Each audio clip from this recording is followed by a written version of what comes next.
Բարև, մինչ հիմա հասանք 21-րդ գլխուն, Իսրայելի զավակները գվերսկսին իրենց անաբադի երթը և մեգեն 4 համարներու մեջ Աստված անոնց առաջին հաղթանակը գուտա։ Եվ որովհետև թագավորը չարդոնեց անոնց անցնելու Եթովմի երկրեն, ժողովուրդը պետք էր երթար Հովր լեռնեն և Գարմիր ծովու ջամփով։ Եվ այս շրջանային ջամփով երթալը շատ հուսահատեցուցիչ էր մարդոց համար։ Այսպիսով անոնք հուսահատած էին։ Ինչ կգարձես պիտի ընեն ետքը։ Սիրելիներ, անոնք կթշկոհին մանանայեն 8-րդ անգամը լալով։ Զարմանալի է, թե որքան թյուրուն է մեզի համար թշկոհիլ բաներ է։ Բայց քանի անգամ գանք գարնենք և շնորհակալություն կհայտնենք Աստծո և կուրախանանք մեզի հանդեպ անոր բարությամբ, ուրեմն հիմա դերը ավելի կսկսի հոգնիլ փողոքներեն։ Եվ այսպես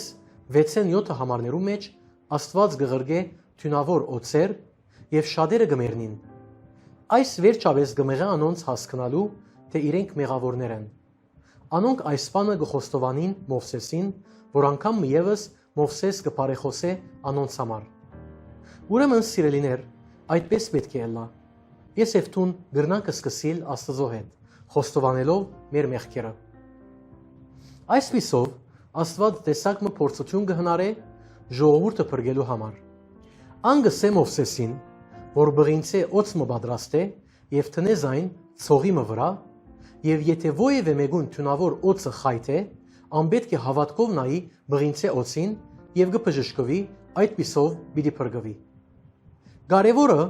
որ եթե անոնք այդպես չնեին, անոնք անպայման պիտի մեռնեին։ Ինչ հիանալի դաս։ Դասը, որ մեր Տերը կործածեց Նիկոդիմոսի հետ խոսած բահուն այդ մութ գիշերը։ Հովանն ու 3-14 համարները գսեն. Ինչպես Մովսես անաբադին մեջ օծը բարձրացուց, այնպես ալ պետք է որ որդին մարդո բարձրանա, որպեսզի ամեն ով որ անոր հավատա չգործվի, հապա հավիտենական կյանք ունենա։ Սիրելիներ,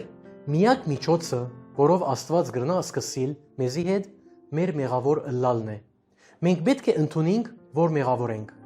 որովհետև Քրիստոս եկավ և մեռավ մեղավորներուն համար։ Իրականության մեջ անգսիրե մեղավորներուն, և եթե չես կրնար քալ անոր խոստովանելով,